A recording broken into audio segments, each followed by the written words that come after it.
Hello, my name is William. I'm a third year mathematics student from Durham University, and you're about to watch the first in a series of 4 videos I've made on mathematics.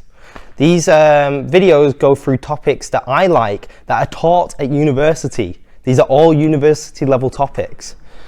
This is an important project for me because when I first came to university, I didn't realise how different the maths I was being taught was going to be. I thought it would just be like college and high school, and it's not. So if you are interested in maths or you like maths, you will have an interest in these videos because these videos are unlikely to be things that you've ever been taught in school before, but I've been taught at university. It's a very different way of learning and studying maths.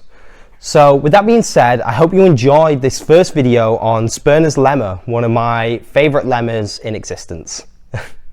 In this video series, hopefully you have this triangle in front of you, or a version of this triangle in front of you, and 3 coloured pens. That should be all you need for this video. And this video is going to be on Sperner's lemma. Sperner's lemma. So before we start, we're going to start with an exercise, and the exercise is going to be a colouring exercise where we're going to colour in this triangle. And then I'm going to tell you what Sperner's lemma actually is, because it's going to apply to how we colour in our triangle. So we're only going to actually look at colouring in the vertices of the triangle. These are the circles that are on our triangle. And we're going to start off with our 3 colours, colouring in each corner. And each corner is going to have its own colour. So this is going to be my red corner. This will be my blue corner, and then finally I'll have my green corner up here.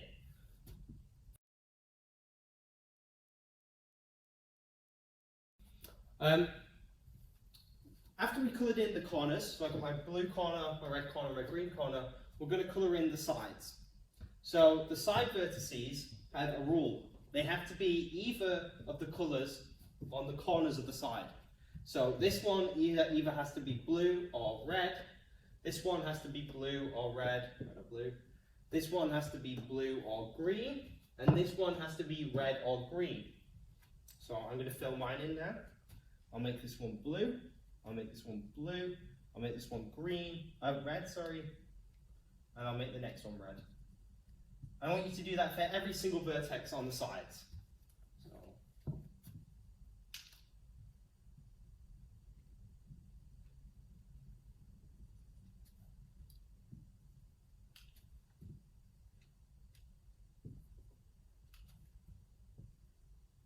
Now, this is my favourite part of the lemma. We're going to colour in the centre of the triangle, any colours we want, any of the 3 colours anyway. So I'm going to have a blue here, I'm going to have another blue here, I'm going to have a green here, a blue here, a red here, and we'll have another red here. So once you've done that, you have successfully coloured in this triangle in a Sperner's colouring. And Sperner's lemma tells us something interesting about these triangles. So, once you've all done that, I'm going to ask you to find something on your triangle. Sperner's lemma tells us that every single triangle that we colour like this will have a special property. And that property is to do with these smaller triangles here. Specifically, you will have a triangle that looks like, let me find it, this one. What's special about this triangle? Well, this triangle has a red corner, a green corner, and a blue corner. And in fact, you might have more than one. So I have one here, I have one here. I think that's all of them. Yeah, so I have 3 on mine, and you might have more, you might have less. But Sperner's lemma tells us there must always be 1. So today we're going to look now at a proof of Sperner's lemma. We're going to try to prove that we must always have a triangle of 3 corners by looking at 2 different properties of the triangles and then putting them together in a proof and proving this lemma. If you didn't know what a lemma is a proof that is used to prove something bigger. So it's a smaller proof that we use to prove a bigger proof.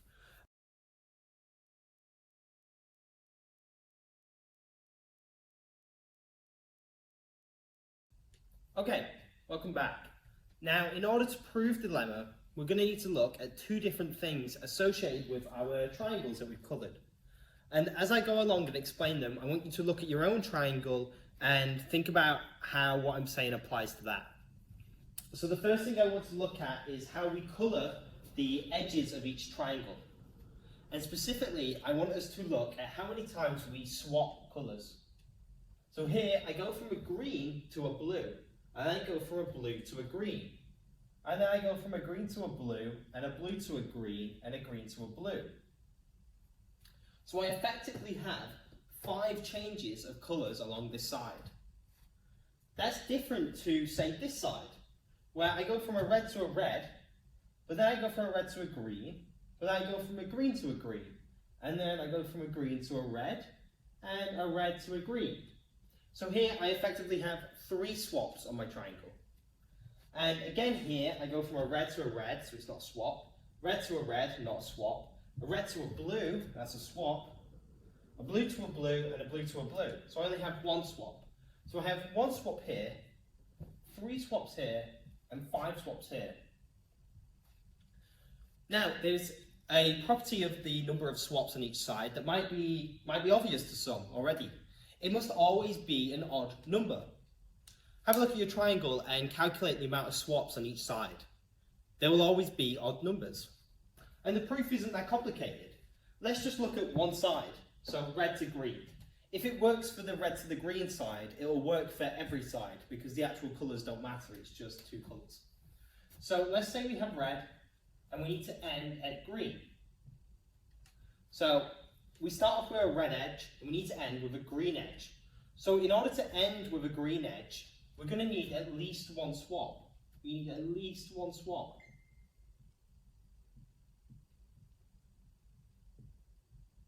To get to the green. Now imagine we start off with our red and we do an even number of swaps.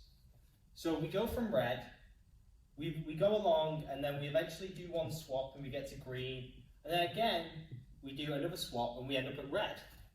Well, we've just said if we have a red and we need to finish at green, we're going to need at least 1 swap. 1 swap. And if we have 4, we're going to go from red to green to red to green to red, and we're still going to need at least 1 swap to get to green. Which means we can never have an even number of swaps on any side, because it will never be enough. As soon as I have an even number of swaps, I need at least 1 more. So if I can never have an even number of swaps, I must have an odd number of swaps on each side. So that's the first property that we need to understand about our triangles, that the swaps on each side are odd. The next property we need to look at is something to do with arcs through the triangle. So an arc through a triangle is going to be a path that we're going to draw through our triangles. And our paths are going to have to follow five rules. The first rule is that an arc must start on the outside of a triangle. So we have the outside rule. It must start on the outside of the triangle. Secondly, an arc can only enter the triangle and pass through the edges of a triangle. So we have pass through edges.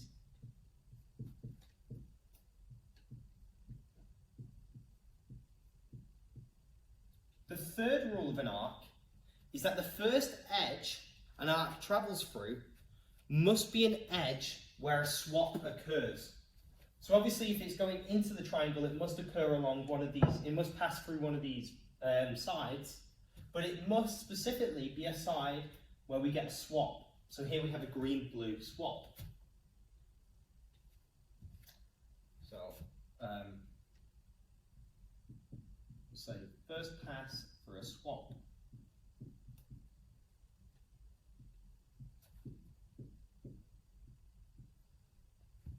The fourth rule is that an arc, once it's gone for a swap, so say our arc has gone for a green-blue swap, it must only pass through edges that have green-blue sides.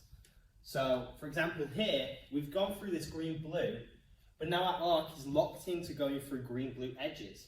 So we're in this triangle now, and we see another green-blue edge here, so we can pass through here. And we get another green-blue edge here, so we can pass through here.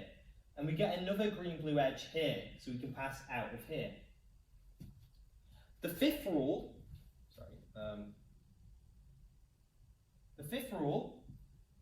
is that an arc mustn't go back on itself.